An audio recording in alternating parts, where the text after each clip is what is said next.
All right. Welcome to the Unicorn. We're talking about all things independent comics, specifically the most ironic feminist comic of 2003, Brian K. Vaughan's Y the Last Man. I'm Mikey. I'm Seamus. And today, people, we're back at it again with an episode of the Y the Last Man podcast after a little bit of a break because we did our Fright Month event and that was fun. You know, even though it wasn't as much as last year because we just had a lot of stuff going on, but we went through that. So people that supported the Fright Month stuff, we appreciate y'all. And if you haven't checked it out, please check it out. There's a playlist on the channel made for it. But yeah, no. So we're back again, Seamus. I missed this. I missed you in the same vicinity as me, virtually talking Y the Last Man. I was looking forward to this. Yeah. But people, if you haven't checked the thumbnail or the title, we are going to be covering volume 3, One Small Step, which we'll cover in this episode because we're kind of breaking into two parts. Because there was a fucky wucky that I realized that I made, but it worked out. So.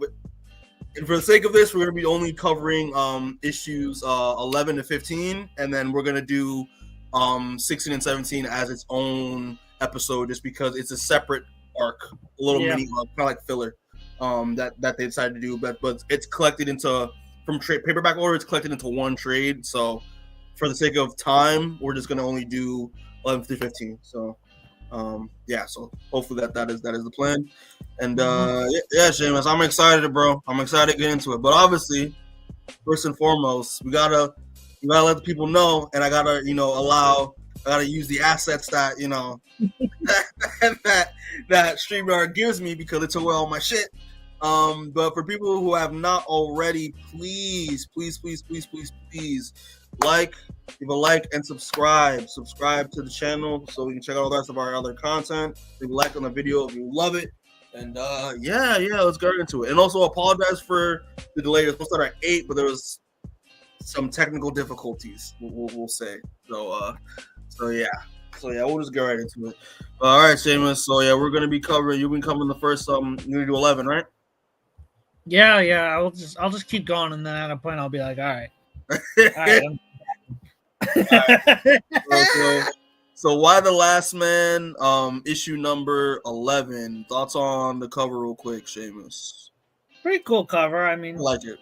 This is busier than the other Y covers, a little bit. It's a lot going on. It's not bad. True.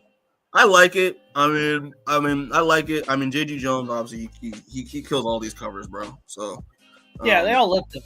Yeah, but it is the most it is the busiest one that we've seen in a while.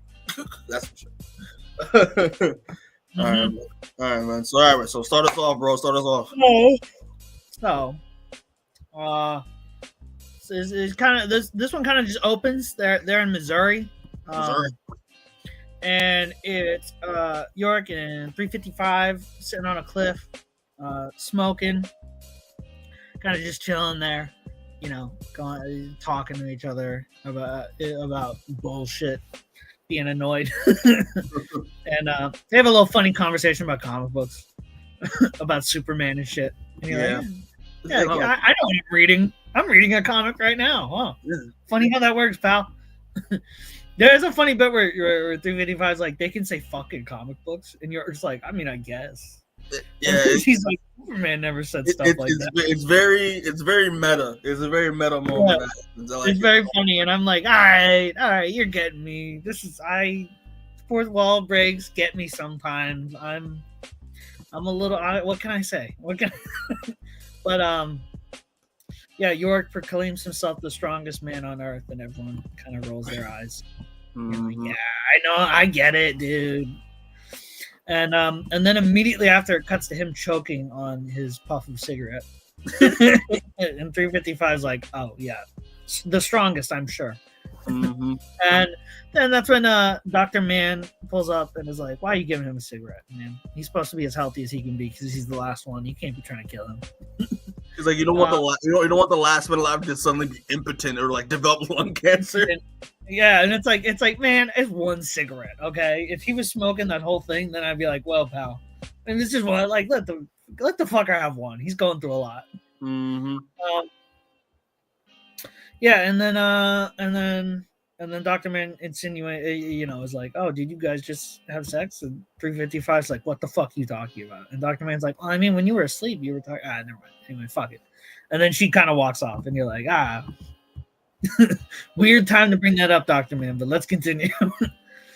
Yeah, and then Yorick meets a lady by the train that they're traveling on, who's talking to him about his fake beard because she fully believes he's a girl. Well, it's a trans man that he's talking about. That he's talking with. Yeah, and and talking about was it a trans man because calls herself a working girl, almost like she's like a like a pay for man service. You know what I mean? Okay. She's paid to be a guy for girls. No. You know what I mean? I didn't put that together because when I remember I read this the first time I read this series, I thought it was just like, just because trans men do exist in this world, so like so I was assuming it's just a trans woman. Oh yeah, it sounds more like she's gay for pay than like an actual trans man, because she's like, oh, are you a working girl? And then when Yorick's like, no, I have a girlfriend, then she's like, oh, thank God, because I thought you were gonna take, all my customers away from me. And she's like, you look pretty good though, because you really got those boobs bound up real tight. And Yorick's like, hey, yeah, it's crazy. You know what I mean? Okay. And so she walks off, and she's like, have a safe trip. Okay, thanks for clarifying. Yeah. I didn't realize that. I mean, she could be a trans man, but it just sounded more like, from the way she was talking, that she was more of just like a prostitute who dresses up like a man because it pays more. Mm-hmm. But anyway, so they get on the train. Dr. Man accidentally, reveals some information about the clone that she gave birth to was a man, and Yorick's like kind of like, or she says that it was she has a daughter, and then Yorick's like, I thought the clone you gave birth to was a man, and Dr. Man's like, well, no, the clone and then the conversation gets interrupted before Dr. Man can reveal anything about her having a daughter in the past or something. There's a thud on the roof. 355 goes to check it out. Dr. Man pulls out a syringe, and Yorick's like, oh, you guys are gonna like sedate me if I try to fucking do anything now. Fuck. And so 355 finds this lady on the roof. I thought that was hilarious to be like, yo, because Yorick keeps acting up every time they in any situation, Yorick always acts up or always tries to get involved when he doesn't need to get involved. So anytime, so I level 3-5 is like, Dr. Man, who we talking about, pulls out a fucking syringe, and he's just like what's crazy? Yeah, it's funny though, because like Yorick is a lucky motherfucker, so I wouldn't be sedating him, because this dude is just somehow able to get out of everything. Like, he's been through so much already. I'd be like, no, dude, you're probably gonna be fine. I'm not gonna worry. That's true. But yeah, so 355 fights the girl on the roof. They almost fall off. They're having a little brawl up there, and Dr. Man and them are freaking out. And then the blonde lady pulls up 355 and is like, I'm not trying to fight you. I'm just trying to get in the train. And then that's when 355 sees her medal, and it's a Russian gold star. And 355 is like, oh, you're way more interesting instantly. And then Yorick pops his head up. He's like, is everything okay up here? And 355 is like, fucking, why do you leave the car? Yorick recognized the blonde girl as the stowaway girl on the train that they were on earlier. And the blonde girl then starts saying like, no, I'm not after Yorick. I'm trying to get to Kansas. And then 355 starts speaking in Russian, and the girl's like, oh my God, someone who speaks Russian. Holy shit. My English is horrible. Thank God. And so then the blonde girl reveals herself as Natalia Zamatian, and she is a like government agent who was sent to go retrieve the cosmonauts that we saw at the end of the last arc, who are coming back down from space. And Natalia describes the whole situation to 355 about how there are astronauts up there. 2 of them are guys. They're coming back down. And 355 and Yorick are both like, what the fuck? Yeah.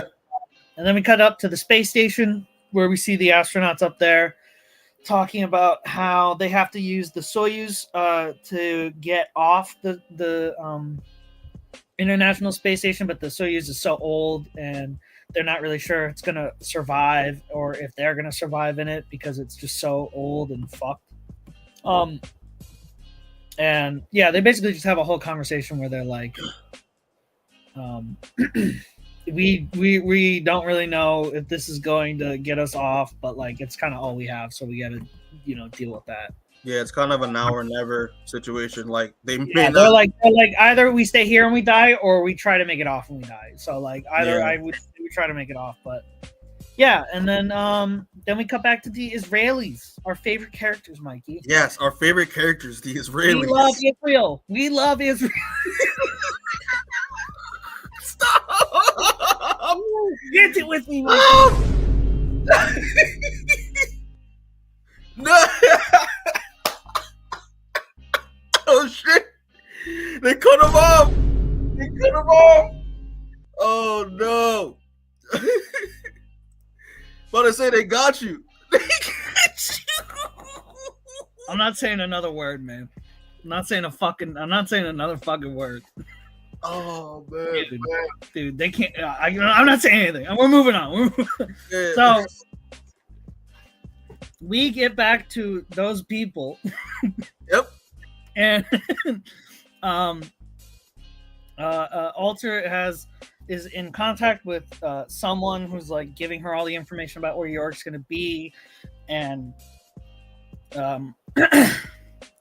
Alter is going like, you're having me on a wild goose chase. This is crazy. I'm being annoyed. Who the fuck are you? At least tell me who you are, so that way I know that your information is true and you're not just like pulling my chain and shit. And then that's when it's revealed that the person who's in contact to her is Yorick's mom. Yorick's mom. Giving her all the information about where Yorick's gonna be. Oh my god! And then that's the end of that issue. So, did question? So when you first read Why the Last Man, did you catch this? Like, did you predict that it was Jennifer the whole time? She was definitely one of the people that I was like, because it's like if you're gonna do a twist of who's like giving information out, like how many options do you have? You know what I mean? Like it really is either going to be the reveal of like who's leading the culvert ring or it's Yorick's mom. You know what I mean? It's either going to be a new character that you're like, I don't know who that is, or if it's an established one, it's got to be Yorick's mom, because like really, who else could you do? That's true. But That's true. I mean, as soon as that first panel comes up where she's off screen, but it shows like kind of her, like, her like arm or whatever, I'm instantly like, oh, that's the inside of the White House. Like, you know what I mean? That's what Yorick's mom was wearing a couple issues ago. Crazy. You immediately assume. I thought I suspected, but like, I was maybe hoping it was like an introduction to like a newer character, but the fact that it was someone obviously really close to Yorick that knows he's alive, that like it made sense. So, I thought this issue was dope. It's just now it could again, like, we got the reveal last volume that the astronauts, the astronauts are a thing, and that they're and that two of them being male are trying to descend back to Earth, and I thought that was a really good reveal. So now that we're actually getting more expansion on it, the fact that the woman that also appeared, the Natalia, who appeared briefly in the last volume as well as kind of like someone in passing, has an actual major role to play in this. So I thought that was pretty cool. I love the banter between Yorick and 355 in the beginning. Like, about like how ironic that like the strongest man in the world can't even handle a cigarette. That was fucking hilarious. Now that and also like him talking to I guess that sex worker, because I thought it was just a trans man, but I like the way Murin said actually makes a lot more sense. Yeah, because it is interesting how obviously there are women out there that still would like love and who still like need or require the comfort of a man or someone that's male presenting. So like that, I think is very interesting way to go about that. I thought this issue was was quite good. Yeah. Also, Dr. Man kind of telling on herself that I didn't actually give birth to a man or clone a male version of myself is I thought that was kind of funny. Yeah, like and we find it out later. We will learn. I mean, but it will be way later. Like okay. Like it will be. Well, what is it like? Like it's around issue 30, I think, that we start learning. So we got time, is what you're saying? We have like we're gonna have like fucking like 4 or 5 more episodes before we get to that reveal. 4 or 5 episodes of this? Yeah, probably. I mean, like it's around like issue 35, and that's like if weird. it's so. All right. Because the character gets introduced at around issue 30, but the actual like reveal of oh, that's that person, you know what I mean, is like issue 35. So okay, fair enough. But yeah, we got some time, man. We gotta get through Safe Word. Yeah, Word. They also I like Yorick with the beard. I like the beard look. That thing, it looks good on him. All right, so all right, Seamus. So let's move on to the next issue. So issue number 12. I like this cover. It's cool. It's nice. It's fun. Yeah, it's fine. I like my favorite part is the Y logo and the crosshairs. I was like, yes, I get it. I see what you're doing. That's clever. That's clever, JG Jones. We see you out here with the design choices. JG Jones, you're smart. You're a good artist. Who would have thought? Yeah, who would have thought? Anyway, so this literally straight into it.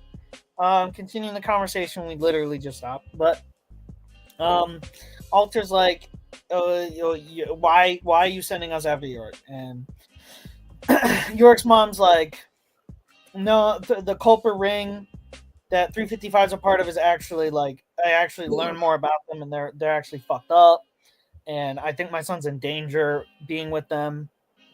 And we've been tracking Yorick because we put a tracker on Ampersand. Mm-hmm. And she basically just drops all that, and then Alter's just the whole time like, what? Yep. Yep. You gotta sometimes you just gotta dump some exposition in the first 2 pages and just keep going.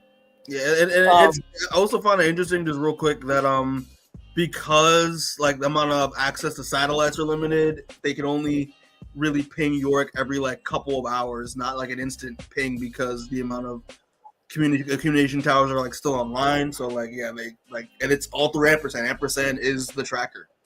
Where did they put it though? Like did he eat it? Like that motherfucker ate it. Yeah. But yeah, anyway, so yeah, then the we get back to Yorick traveling with Natalia and 355 and Dr. Man, and they're just just kind of continuing to travel, and they're like talking about the validity of whether or not astronauts who are male are coming back down. Mm-hmm. And Yorick's fully believing it, just going like, dude, thank God I'm not gonna be the last man, so people can like chase some other dudes around instead of just me. Yeah. And, yeah, and then Dr. Man makes a very dated Little Rascals reference.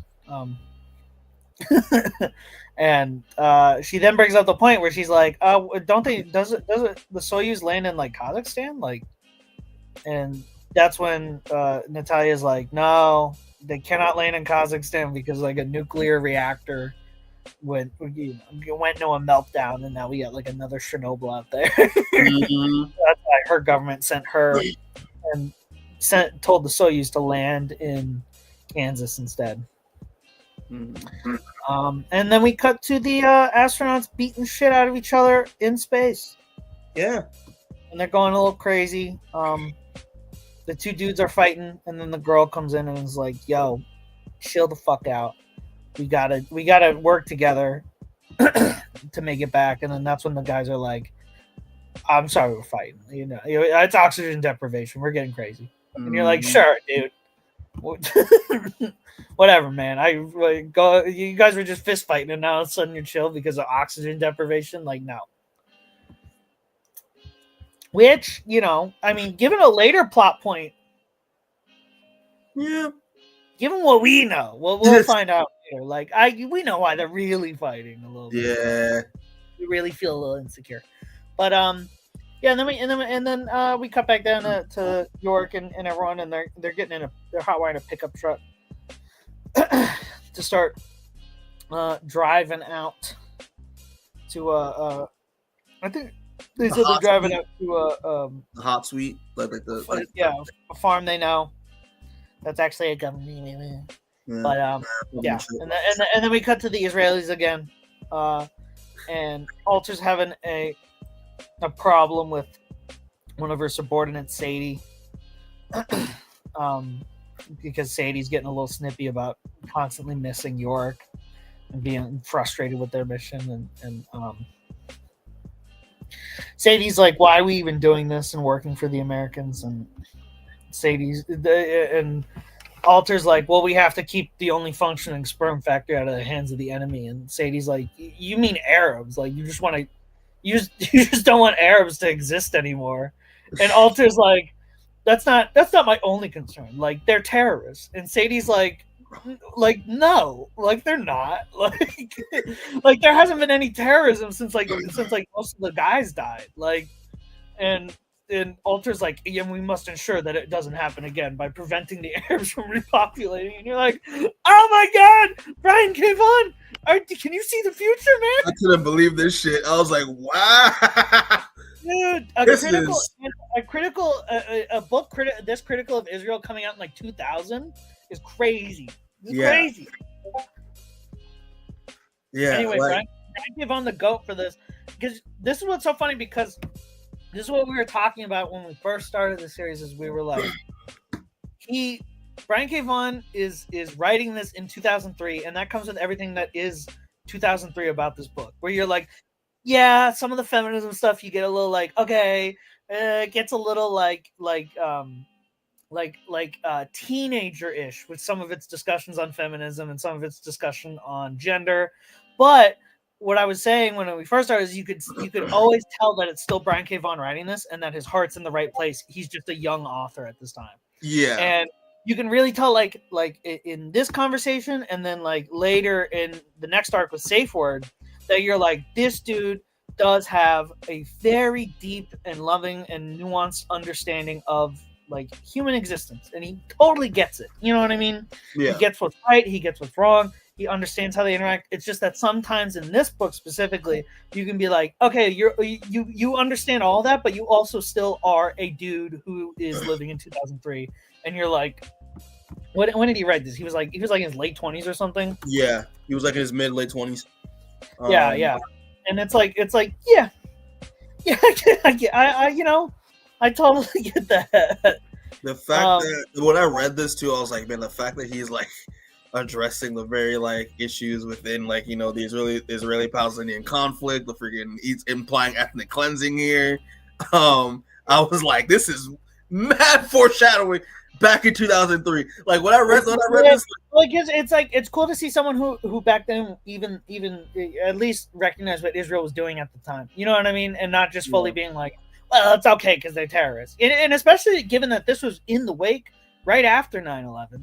Yeah. Someone like that directly going, no, they're not all like, what are we doing?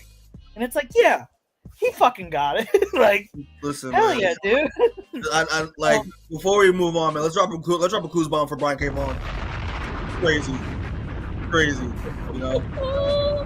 Crazy. Yeah, no, it's a great like, yeah. My man gets it. Yeah. Yeah, continue. Yeah, and then we cut back to what I was talking about, where this is this is the very nuanced Brian K. Vaughan political conversation that you're like, he totally understands it. He is a very nuanced person. And then the very next like 3-page sequence, you're like, he is also a dude in 2003. Yeah, there's the immaturity. There's the immaturity again. That's what I'm saying. It's like it goes from it's exactly how I write, where it's like it's very mature, very thoughtful, and then immediately after he cannot help but make like a boobies joke, and you're like, yeah, man, hell yeah, that's me, brother. Because Yorick has a conversation with Natalia while they're both riding in the back of the pickup truck. And Natalia's slowly undressing and Yorick's they're just having a regular conversation where they're talking about what's going on, and she's slowly undressing and taking off her shirt, and Yorick's like, what are you doing? She's like, I'm supposed to remain pure. She's like, it's the middle of Kansas. You know how hot it is right now? It's like summer in Kansas. Like, I'm sweating my ass off. I'm from Russia. I'm used to winter. I'm used to the endless winter in Russia. Yeah, and Yorick's like, please remain clothed around me, please. You know that meme? You know that meme where it's that dude like on the phone, like sweating, like he's like, "Oh, Father, what's that one verse about temptation?" Yeah, it's the Key and Peele bit where they're just. And so and she's like half undressed, whispering to herself in Russian, and he's like, "Oh my God, stop, please, Lord have mercy." And then that's when 355 hits the brakes and he hits his head on the truck. She's like, "Hi, over here." Deserved. And you're like, and Yorick's like, thank God I got concussed right there. So they ride up to the barn, and and they're all like, we don't know what to expect. And then two women in hazmat suits run out and then spray Yorick with foam. It's hilarious. What the fuck? I was just like, hey, yo, what the fuck? But and so then the Dr. Man's like, yo, chill everyone, what the fuck's going on? And so then while they're all standing there like about to have a conversation about what's going on, we get a little shot from inside of a scope, and then we see that Alter has her gun completely pointed at Yorick's head, and you're like, oh, and then that issue ends. Oh man, yeah. No, this issue was it was I mean it was solid. Like it was another good issue. Again, it's I do love when we come on point of the fact, Brian K. Vaughan will definitely have some very very progressive, nuanced commentary on an issue that really has it what that was people were relatively aware of, but weren't really addressing as much back in 2003. It's definitely foreshadowing to now, which is crazy. But also, again, that immaturity of boobies, it's just like you're like, yeah, I respect it, you get it, but you also, you're doing your best. Oh man, but this issue was I thought was like that part I thought was great. Them just going on this road trip together to this hot suite. I thought was great when they arrived. Yeah, him just getting like lathered in foam. I thought was hilarious. And I don't know if you said anything about the two women. Actually, no, we don't actually get introduced to them yet. They just acknowledge that they're not a threat. They just show up and they spray Yorick with cum-looking foam, and you're like, oh, get it? You get it? Crazy. And you're like, all right. But yeah, no, this issue was good. I think I like how we are getting into the mindset of like what the astronauts are going through while Yorick and the crew are going through their journey. I like how as they're going through their journey, the tension is building up in space on the Soyuz. I think that's a very interesting story element for sure. Yeah, very lit. Very cool. Yeah, but it's kind of wild. Yeah, literally, either we can stay up here and either suffocate or starve to death, or we can try to go back down to the surface and risk maybe burning up in re-entry. But hey, it's a lose-lose situation. I think that's a very I like that commentary there in terms of that's like the Martian. It's like that. Like, oh shit, it's a lose-lose situation here. All right, but I got nothing to say. I liked it. I thought it was nice. But did we also mention? Solid. It was a fun. Did you mention that Alter was also being like, oh yeah, no, we're gonna bring this man to Israel. We're gonna did you mention that as well? Yeah, that they're taking him to Israel so he can be their sperm. When I said their sperm bank. Jesus Christ, that's crazy. Yeah, they're gonna fucking. Yeah, it's Israel. It's Israel. It's Israel. They're gonna. Yeah, man. But do some horrific shit and be like, oh man. All right, bro. So you ready to do the next one? Yeah. Let's get into it. All right. So issue number 13 of Why the Last Man. This cover is all right. This is the sickest cover I've ever seen. Just some black lady doing a 360 no scope on an Israeli soldier. That's what it does look. This is fucking hilarious to me right now. That's what it does look like. It's pretty fun. It's pretty cool. It's pretty and cool. 355 wearing shades, like doing a full fucking jump spin, like she's Blade on an Israeli soldier who's just standing there. You're like, yeah, hell yeah. It's crazy. It's crazy. This is what Free Palestine's all about. This is it. Right here. Oh man. Okay. Yeah, J.G. Jones. You didn't know it, but you were making some very, very prescient art back in the day. Oh no, it's fire, bro. It's fire. It's great. It's fire, bro. It's fire. Yeah, so this issue starts with the astronauts praying and saying that they love each other, which foreshadowing, we don't know yet. Nah, it's clearly platonic, Seamus. It's clearly platonic. Is it? I don't know. I don't know. Anyway, yeah, so they're all like praying and then they set off. The Soyuz undocks from the station. And then we come back to Yorick explaining it to the two ladies, where he's like, yeah, the two dudes are coming, and eventually he says eventually we're gonna have enough guys to reopen the He-Man Woman Haters Club. And they're like, what? And he's like, no, I was doing Little Rascals, like. And I love this little bit because like when Dr. Man like references Little Rascals earlier, like 355 and Yorick get it, but then when Yorick tries to do it, no one gets it, and they all think he's like misogynistic. Yeah. It's like, no, wait, guys, I was doing stop. That's so funny. And I'm like that is a very real thing that has happened before, especially to me sometimes. That's hilarious. I'm like, that's real. That's something that happened to Brian K. Vaughan too, and he was like, yeah.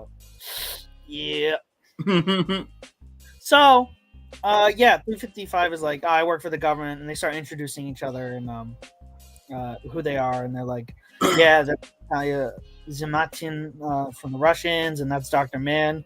And then the two girls are like, oh my god, Dr. Man. Yeah. And they take off their hazmat suits, and they both look the same. And Yorick's like, did you make them? Did you make them? Is this one of yours? Dr. Man's like, they're fucking twins, dumbass. Oh my lord.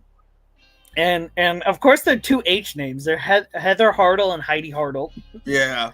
I love it. I'm like, yeah, if I do the same shit as Brian gave over. It's like, if I'm gonna have like a random character only show up for one arc, they're getting a ridiculous name.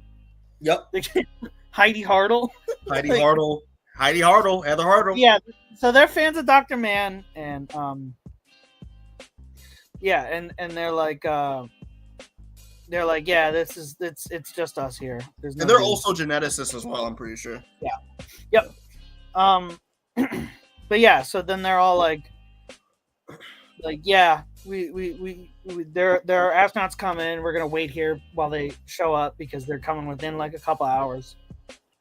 And the girls are like, oh my god, can we do some tests on Yorick? And Yorick's like, fucking kill me. And as he says fucking kill me, it cuts to that very last panel where he's in the crosshairs, and you're like, yeah. But and real quick, I think you missed something. They ask about like what's the status of the hot suite, and they said that all of the men, it isn't all women. Like the facility that they're in wasn't all women's facility. Like the women that were working there left a week ago, and Heidi and Heather are the only ones left. And they also said that all the men that all like the higher up officials that were scheduled to go there, they all couldn't. Yeah. They all did that before they could make it. Yeah, it's just them. Yeah. So. Yeah, then we come back to the Israelis, and Sadie's arguing with Alter, and Sadie's like, "You're gonna kill the last dude on Earth? Like, what the fuck are you gonna do?" And and then that's when Alter's like, "We're taking him to Israel. We're going to milk him dry in Israel." And we're like, "Oh my god." Jesus Christ. But yeah, Alter's like, we will repopulate the world with him, and Sadie's like, how do you know he's even gonna like go along with it? And she's like, we will give him 72 virgins because that's what they all like. Which is a crazy thing to say. And you're like a bit of a self-report there, Alter. Is Rayleigh talking about child molestation? They seem to love sexual assault over there, Mikey. It's pretty prevalent. That is... What did Brian K. Vaughan know? What did he know? How did he know all this back then? Because we all know this stuff now. Like back then, you're like, crazy that he got all this like bar for bar. But yeah, so they're talking about the state of Israel right now, and Sadie's like, yeah, I mean we're fighting, but like we've always kind of been fighting, and it's not even really that bad. It's just some rioting over like people who like just disagree, you know, and Alter's like, well, think about it. The fighting didn't start until we sedated our Arab neighbors. And you're like, oh! That's exactly how they talk now. That's exactly how Netanyahu talks. Where he's like, we are sedating and stopping the threat, and they're just genociding people left and right. Oh my lord, that means That's what I'm saying. Brian K. Vaughan's a really fucking smart dude because he totally, even in 2003, he understands the way that a lot of Israeli officials use language to describe genociding or committing war crimes against like Arab nations and people. Mm-hmm. But so Sadie's like, what the, you sound fucking crazy, like what the fuck is going on? Yeah, it's a real turn off. Yeah, and so then we cut back to under the barn in the lab, and Yorick makes another Superman joke, and you're like, Brian, do you want to write Superman? Like, you really like Superman? Like, maybe someone should just give you that book at some point. It cuts to the editor's page at the end of the issue, and it's just like, let me write Superman. Which is Listen, a Brian K. Vaughan Superman. I would be down for it. I'd be down for it. I would be there for it. Like, you have him doing like some like they did with the War World saga, but with Brian K. Vaughan doing something of that like that level. Woo! That'd be nice. I'd cry. Yeah. So yeah, Yorick's in the lab, and yeah, and they have a conversation about the plague, or like coming up with a vaccine to protect the dudes. And that's when there's a big boom, and they're like, is that the Soyuz? And so then 355 and Natalia run up to go find it, and they're like questioning about like, oh, what's going on? Is that they're over there? They seem a little off, you know what I mean? And that's when they arrive, and it's a tractor that blew up on purpose, and they're like, Natalia's like, interesting, dude, I just blow up. And then that's when 355 is instantly like, oh shit, we gotta get back to the barn. And so then the Israelis burst down the door, and Yorick immediately gives himself up so Dr. Man doesn't get hurt. And it leaves Ampersand with Dr. Man as the Israelis take him out of the lab. And then Natalia and 355 run into another group of Israelis who immediately see Natalia's gun and just open fire on her immediately without asking any questions. Yeah. Interesting, Mikey. Yeah, very interesting. Yeah, so they're loading Yorick on the helicopter as 355's going full Agent 47 mode on these Israeli soldiers. And kills two of them. And Natalia only got shot in the shoulder, so she's like, I'm still good. We still get through this. And 355 then picks up her radio and starts talking to Alter. And 355 says, if you give me back Yorick, I can give you 2 men in exchange for Yorick. And that's when the issue ends. Yeah, it's got like this ending. I was like, ooh, maybe Jennifer's right. Maybe the culprit are pieces of shit. You know? I would do the same thing because I don't know those two dudes, but I know my little fucking like ineffectual Yorick, and I like my little ineffectual dude. who knows close up hand magic and has a monkey. You know what I mean? Do I want two astronauts who just try to kill each other, or do I want a dude who knows close up hand magic, has a monkey, and is scared of sex? Like I'm picking that dude. That dude's going round 1 in terms of like dudes I want to chill with. You know? Mm-hmm. Because you know those two astronauts are gonna be like, oh, yep. And plus, Yorick's a big chiller. And plus, like, there isn't a guarantee if they do land that, like, you know, they'll be immune to the plague, the alleged plague. Even though in the hot suite, I don't know if we mentioned this before, but Heather and Heidi did say that, like, their suits are designed to like contain, to you know, keep them, you know, not exposed to any pathogens or anything like in the air. And you know they can obviously store them without like, you know, exposing them to, you know, to the air or outside elements, so they don't contract anything. But like, you know, yeah, there's no guarantee with Yorick. There's a guarantee that like Yorick is alive, like he is alive. We don't know if we don't know if the other two will survive if they are outside of their suits when they land. So, but yeah, this issue was good, man. It was. I mean, it's nice little, like, you know, conflict between, you know, the Israelis and, you know, our crew over here. I love Heidi and Heather a lot. They're hilarious. I just think they're funny. There's more comedic elements into the book. The whole fight between Natalia 355 and then the IDF soldiers was wild because they literally just shot first and asked questions later, which is crazy. And then Yorick, you know, kind of being a man a little bit, you know, and just, you know, hey, he just sacrifices himself so that, you know, everyone else can be safe. It's like, okay, yeah, Yorick is, you know, he's maturing a little bit. He's growing a little bit of balls. I like that. But yeah, the overall this issue was a good issue. I liked it. Yeah. Nice. Okay. All right, so we'll just move on to issue number 14. So thoughts on 14? I love this. Is my favorite cover. I love it. I love the whole, like, you have the huge composition of like Yorick, which I'm assuming is Yorick, in, you know, in handcuffs, and then it's like has the portion of the Soyuz, like, you know, over like in the composition of like the body. I love it a lot. It's really creative cover. Yeah, it looks sick. I like it. Mm-hmm. But yeah. So this issue pretty much starts off with, you know, now with us seeing the Soyuz, you know, going through the atmosphere, burning up in reentry, and literally like, you know, the two other astronauts, the male astronauts, are talking about, oh my god, so so if we do survive this, do you think we'll all just, like, you know, be greeted by like a bunch of like, you know, sexy nurses and stuff like that? And then the Russian one is like, yeah, no, I hope it's one of your so-called cheerleaders. I want to meet some of those.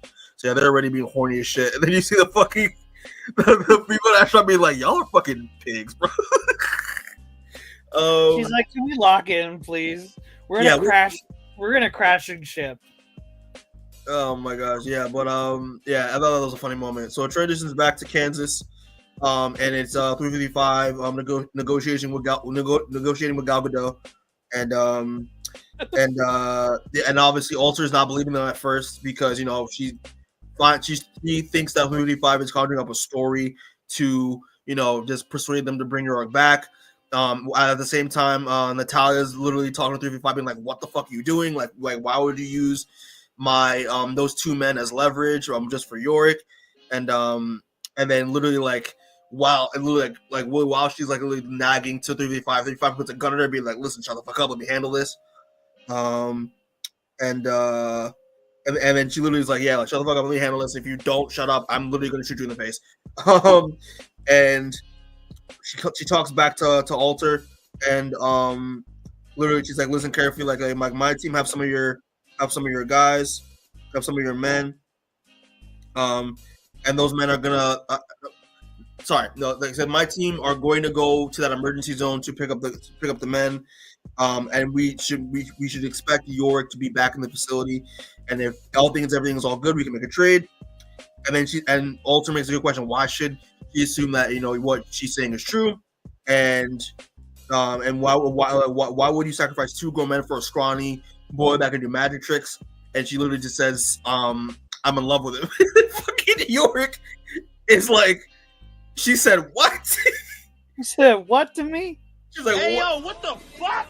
Like, it is like it's a hilarious moment, and it's just like, but then Alter thinks about it is like, okay, I buy it. It's starting to make sense. So then so then they agree and they land the helicopter.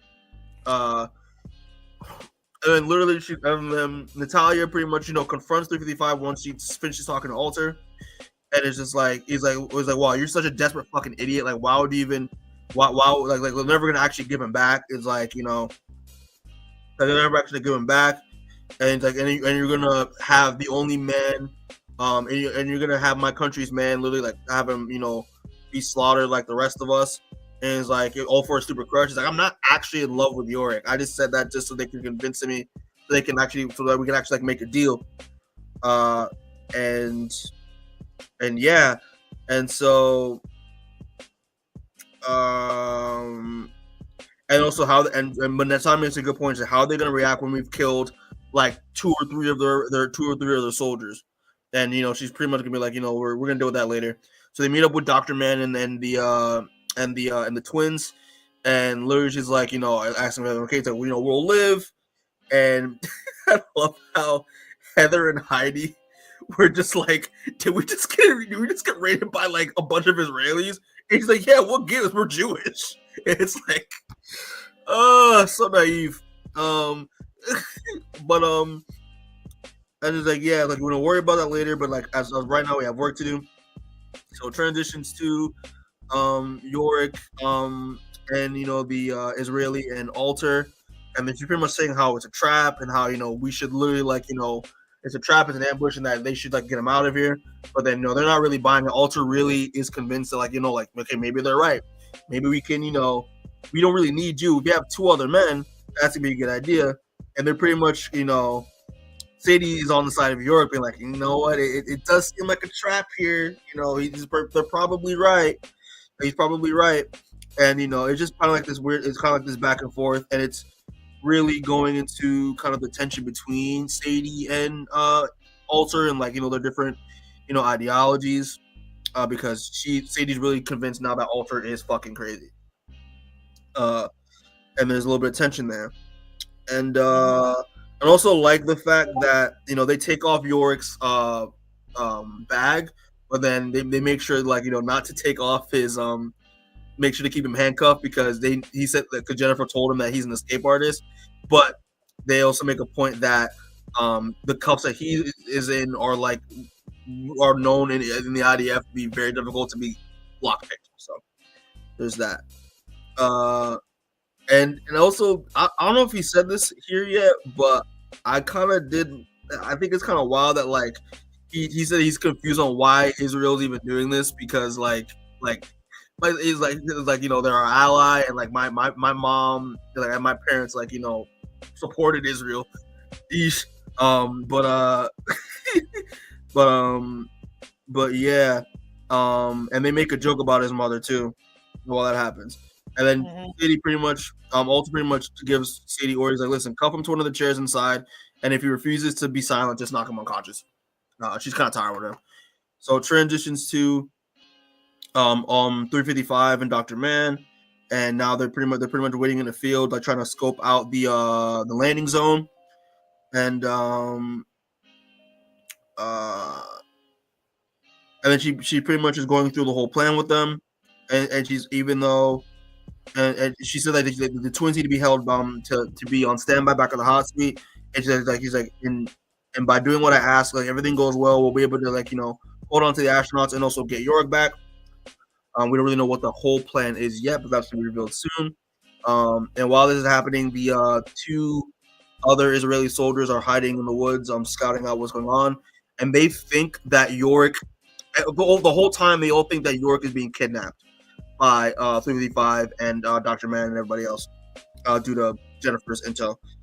And they pretty much, the fact that, they also mentioned that also they killed the other two friends, and he's like, listen, like, we're gonna get our revenge, but just not right now. Transitions again to Yorick, on Yorick and Sadie, and he's pretty much trying to convince them to, like, not, he's trying to act like he can, get out of these handcuffs, but she's referring to them like, it's not gonna happen.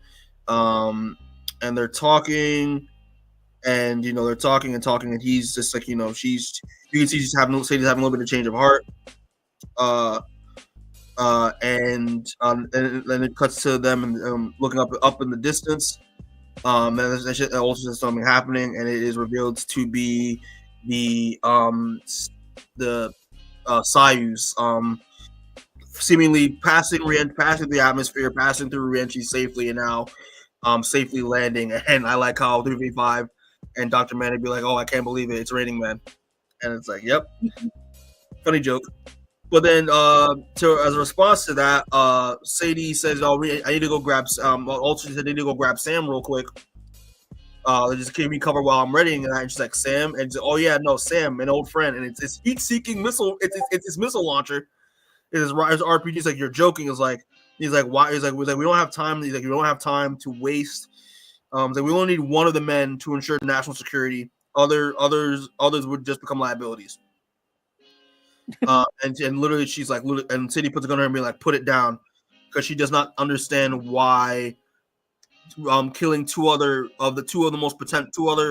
men who are also like great assets to, or going to be like great assets to Manny. Like, why get rid of them just for one of them? It doesn't make any sense. And so she goes against her. Sadie, Alter reminds her that what she's doing is treason, and I like how she pretty much says, I'm gonna say this verbatim because it's a really good quote. Is that this has to stop, Alter. I'm beginning to realize that a never-ending battle is just a war without winners. And then she's like, "Hey, listen, it is what it is. You're making a bad decision," and she decides to just, pistol whip Sadie upside the head with her pistol. She grabs her RPG, points it at the psyops, and then she also mentions like, "Listen, Sadie, you're a good girl, but like sometimes we must do terrible things for peace." Again, foreshadowing. Yorick gets out of the helicopter because he realizes, oh wait, yeah, you may be able to handcuff me, but I can also escape through chairs. Strangles some Alter from behind. The missile launches anyway, but it misses the Soyuz by like a couple feet, but the air from the explosion jostles them a little bit off course. So then Yorick tussles with Alter, ends up knocking her out, and literally calls her a fucking animal. And the fact that he calls her an animal, and he says like you could have hit those people, and I would have choked the life. It's like I would have choked the life out of you for it. We're just like okay, damn, Yorick. And while she keeps talking to on the intercom, she says to terminate the Americans, giving them an order. And Yorick pretty much, while she gives that order, knocks her out by kicking her in the face. 355 tells Dr. Mann to get down, and the Cup 4 Israeli soldiers pop out of the grass ready to attack them. While they're about to shoot, one of them gets shot in the shoulder, and then one of them shot in the hand, one of them get shot in the leg. So 4 of them are incapacitated, and it's revealed that the plan was that, they got Natalia with a sniper rifle in the woods in the distance, was waiting to pretty much, shoot them the moment they started to attack. 355 pretty much announces that, listen, that my shooter who is covering us is more than capable of going for the head next time. So they pretty much orders them all to stand down and to come up with their hands up, which they do. And she goes on the intercom again to talk to Alter, but it's revealed that as what happened in the previous few pages, Alter got knocked out by Yorick. And Yorick is pretty much trying to get some intel to be like, listen, like everything's secure. Alter's knocked out, and then she reveals that 355 also reveals that soldiers have stood down, and that she's going to head to the emergency zone to see what happens. See if the astronauts are okay.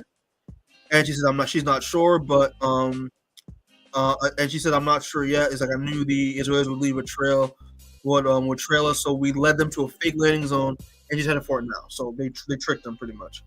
And while she gets to the landing zone, she says, I'm coming up to it now. And the signal starts to cut out. Yorick pretty much thinks it's a joke, but he realizes, oh wait, no, like, come on, like, what's going on? Knock it off. And then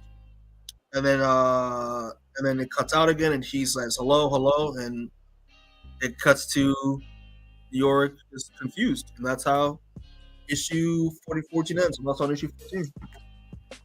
Not bad. It's kind of a good little climax. Like, it's like, holy shit, like the Israelis are trying to attack. The thing's landing. The Soyuz is landing. Gal Gadot tries to shoot the Soyuz down, but Yorick, because Yorick is a lucky son of a bitch, stops it from happening. And now they're able to, intercept the Soyuz. And yeah, I like how they don't reveal. Obviously, it's a page turner. They want to reveal the fate of the 3 astronauts in the next issue, but I like how this issue was paced throughout the course of reading it. But yeah, man, that's pretty much it. Anything else you wanna say at all? 14. Yeah, it was solid. It was fun. All right, yeah. So moving on to the final issue we're talking about, issue number 15. Thoughts on this cover, Seamus, real quick? Yeah, it's probably my favorite of the arc. Mm-hmm. It's a great cover. Man. Yeah. I don't know why, I was looking at, like, I remember like a while back I was looking at artwork for this, and I remember I saw an image of someone getting a tattoo of this cover on their arm, and it looked awesome. Yeah, it was a whole full color tattoo, but except they took out the last man part. They just enlarged the Y, the logo on the helmet. Yeah, it looked clean as fuck. I'll probably show it to you after we're done with the episode. But yeah, it's a great cover. I love it a lot. With transitions, it starts off with still in Kansas, right where we left off. Yorick is trying to ask 55 what's going on, but yet she's not answering. And he asks them specifically, are there any survivors? And she said, and also it cuts to 355 saying, Jesus God, and literally the Soyuz is on fire. with one person coming out, and she's saying that they made it. Dr. Mann catches up with her and is like, listen, she's like, Dr. Mann is supposed to be guarding, but listen, like, Natalia got the Israelis under control, and she really says that they're alive. He's like, we need to help them. She's like, no. But she also makes to know that because they've been in zero, and this is a real fact, but because they've been in zero gravity for so long, they're going to be much weaker than they're supposed to be. So they won't be able to walk right. And she's like, I'll take care of it. One of the 355 runs towards one of the astronauts that are trying to escape from the Soyuz entry doorway. They pull them out, and Dr. Mann assists her. And then she said, and while they're carrying them away, 355 is trying to go back to save the other two. But then Dr. Mann makes the point that she overheard that there was a hydrazine leak, and hydrazine is very flammable. So if they don't hurry now, and then boom, the thing explodes, and clearly we're assuming that the 2 other astronauts that were in there are dead, and it's like fuck. 355 literally panics and literally is like, and Dr. Mann's like, listen, there's nothing we can do now. They're dead. It's done. Let's take care of the one astronaut who lives. And mind you, we don't know exactly who survived yet. It's left a mystery right now. While Yorick is again still confused on the walkie-talkie, Dr. Mann talks to him and said that there's been an accident. 2 of the astronauts were lost, but one of them is still alive. And he asked one of the guys and said, it doesn't matter, Yorick. It doesn't matter. But let's be grateful that we got one of them out in time. And he's just like, what does that mean? and Sadie comes up behind him and is like, yeah, only the female survived. And he literally like while he's like on his guard, being like, yo, what the fuck? It's like, why do you even care? And it's like, listen, like, my name's Sadie, and why do you think I was knocked out? I tried to stop her. And he said, like, and he's like, listen, I kick the shit out of your boss, and I'll do the same thing to you too. It's like, listen, I don't have a weapon on me. It's just the key. So she unlocks his handcuffs. He zip ties, and then she zip ties Alter while she's unconscious. Yeah.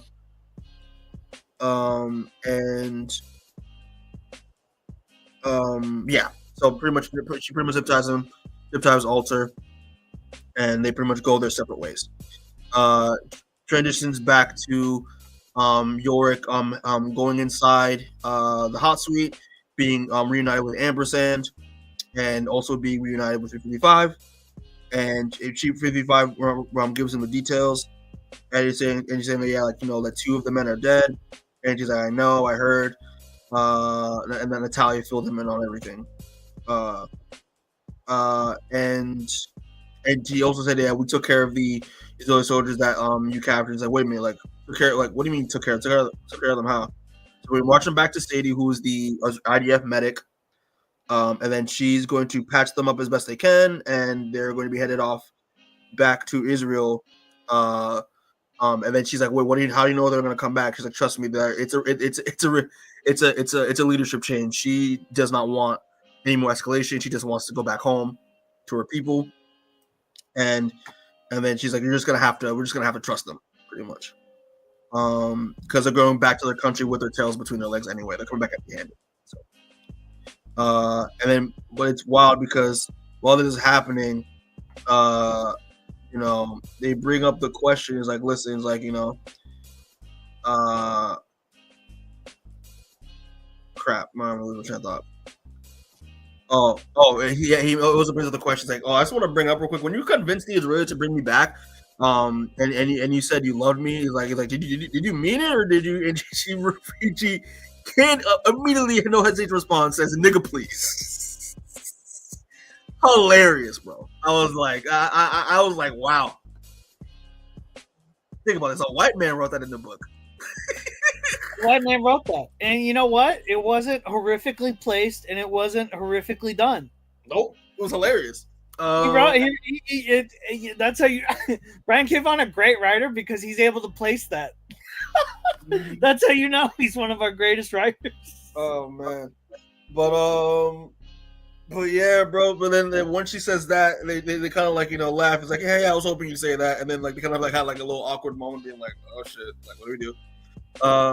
Transitions again to the biosafety level of the hot suite, where the twins and Dr. Mann are reassessing and attending to to the female astronaut. I don't know if we ever get a name, but she pretty much is giving the rundown. Is that, yeah, like two of the other astronauts were killed in the Soyuz, and the fact that like she kind of is feeling guilty that she was the only one that survived, because they were deemed more important, because they were the last two men along with Yorick at the time, and she pretty much tries to like Dr. Mann asked her like what exactly happened, and she's like, listen, like he's like, I was trying to make sure that they were getting out, but they insisted, and they were screaming constantly at me to try to get me to, and they took their hands and pushed me out, right? And and as soon as the hatch door opened, they just immediately Vlad and Joe pushed me outside, saying the same thing over and over again: women and children first. And Dr. Mann is like, oh, okay, like he's like, so like they jeopardized their own like future of mankind for chivalry. And they're like, no, never. Like those two men were the bravest, most noble men I ever met.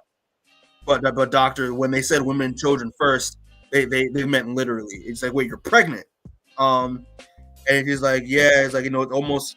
He's like, yeah. It's like, you have to understand, we were up there for almost a year. And she's like, we were lonely up there, and none of us really thought we would ever make it back alive. So we just So we did the nasty, and she says which one's. Did they do it together or did they do it separately? That's my question. Well, that's the thing too, because that's what Dr. Man reveals which one's the father, and she cries and says like I don't know. No, I mean, was it all one? Did they all just have a threesome, or did she just have sex with each of them separately? I don't know. That's a question for Brian K. Vaughan, bro. Because I just need to know if the guys kiss. I don't know. I mean, what do you think is the most likely option? I hope they kiss. I hope they kiss. Oh man, but yeah, she doesn't know who the father is, so this baby could come out Russian or black. We don't know. Russian roulette. There's only two races, Mikey. Yeah, shut up. Russian or black. Oh my lord, bro. But Yorick is being like, oh wow, there's a baby. That's great. And they do know that, and they don't know the sex yet, obviously. But obviously the Dr. Man insists that she should, stay behind to make sure that everything's okay. But Heather and Heidi insist. Also, a reminder: we're also geneticists too. We're more than capable of taking care of this woman, so we will do that and also give y'all progress. But you'll better. You guys have to go to San Francisco to go do these tests on Yorick. And there's like, yeah, but also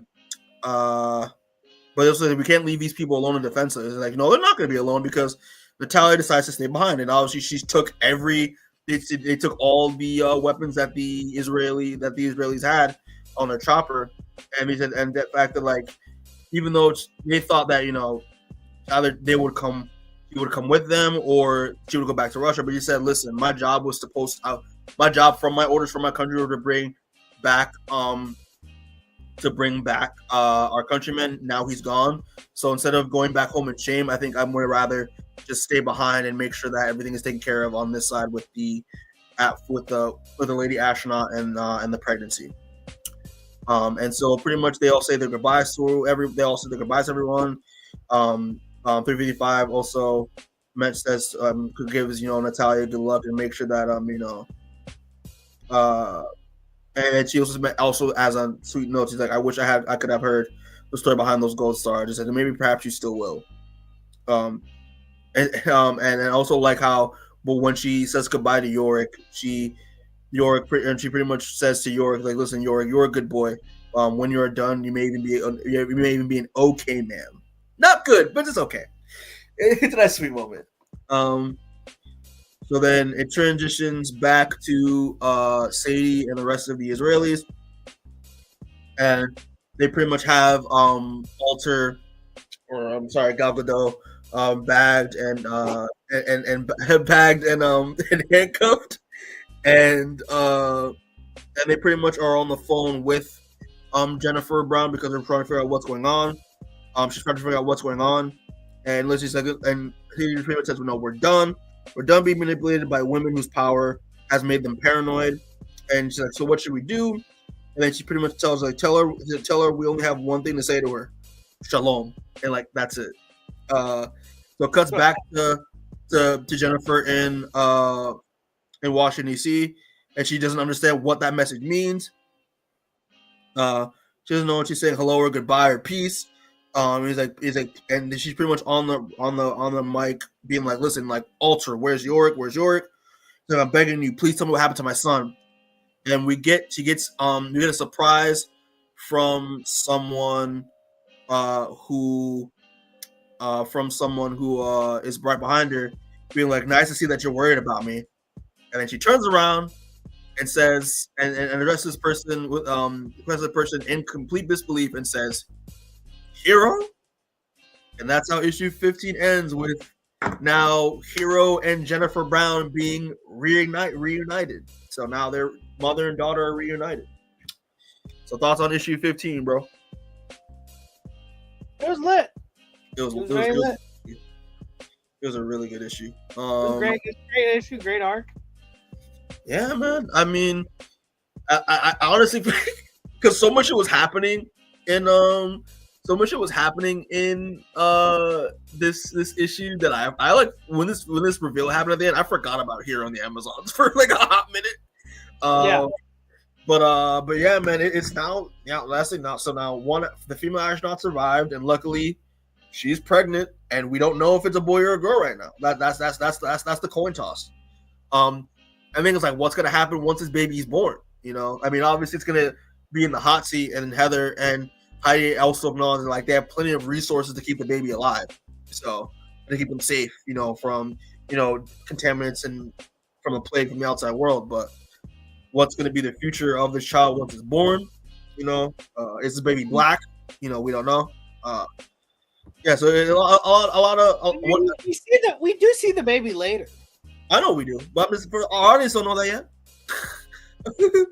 But who cares? Fuck you, Seamus. Who cares if the baby's black or not? The baby's what we care about is if the baby's a boy or not. Oh my lord, it's a joke. Like, can we not have jokes in here, bro? Like, like he's racist. Oh my lord. we have jokes. But yeah, man, it's a good issue. Has They should have just had an episode of Maury on here. Very true. Maury Povich is the second last man is the second last man on Earth, and has to judge between Maury Povich, the second last man on Earth, going, all right. Oh, we got the test right here. But before we do, we're gonna talk to you guys. Oh man, but question though, obviously you and we both know ahead of time, but like actually no, I don't think I even know past this point. No, I don't know if they were from as far as I read. Like I'm not sure about that. But do you think this is the last time we'll see of the Gal Gadot and the Israelis, or no? No. Okay. No, I know. Listen, you'll see him again, man. Oh Lord. They're integral later too. Okay. They are integral throughout the rest of the book. Like they might disappear for a bit, but I will tell you they do play a part. So. I got you. Okay. Foreshadowing. But any other thoughts you want to say on the last issue besides it being really good and the twist at the end? You know. No, it was just solid. It was very fun. Very fun issue. And again, looking forward to seeing now Jennifer and Hero being reunited, because I forgot about the Amazons and Hero like in this old one. So yeah, final thoughts real quick, bro. So what's your final thoughts on this part of One Small Step Volume 3? What are your final thoughts on it? The whole arc as a whole. It was fun. It was a fun little arc. I liked it. Because I like that Brian K. Vaughan doesn't just kind of go back to the status quo afterwards, because I think it would just be so easy to have the two astronauts die and then just be like, you know what I mean? So I think it was cool to see him, then do the thing where, like, he has the baby be born, so that way we can at least have some new development that's like different. You know what I mean? Yeah. For sure. I mean, yeah. Overall, the arc was good again. It reels and it wraps up the whole like stuff with the astronauts. Again, now the baby being the baby potentially being born. What that's going to implicate. Now the Israelis. That like setup being wrapped up a little bit for now is was good to see, and the introduction of Heidi and Heather being a factor now, because I remember we do get to see we do refer to them back in future issues as well, especially once the baby's born. So yeah, getting those new characters introduced, and Natalia as well. Yeah, it is again just good character introductions. Wrapping up the Israeli stuff, wrapping up now introducing the baby, the potential baby being born, and I thought it was good stuff. And also Yorick again, kind of maturing in a way. He's kind of, becoming, a lot braver, a lot more brazen in this issue, because again he sacrificed himself so that his friends would live. I don't know. He's maturing. He's maturing again. Like when Natalia like said, okay, like right now you're a good boy, but you will eventually be an okay man. Like you can you can feel that you felt that throughout the course of this arc. So I really did like that a lot. Yeah. Yeah. So that's pretty much it. Real quick though.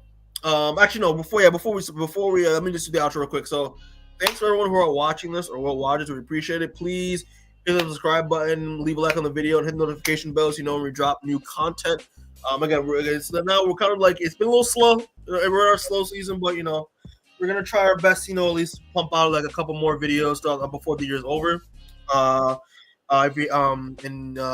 yeah, real quick, just to plug the next episode. Well, we are gonna be doing a 3.5 to talk about the filler arcs right after this episode. But the next volume we're going to be covering is volume 4, which again, me and Seamus. I remember when me and you met and we talked about Why the Last Man.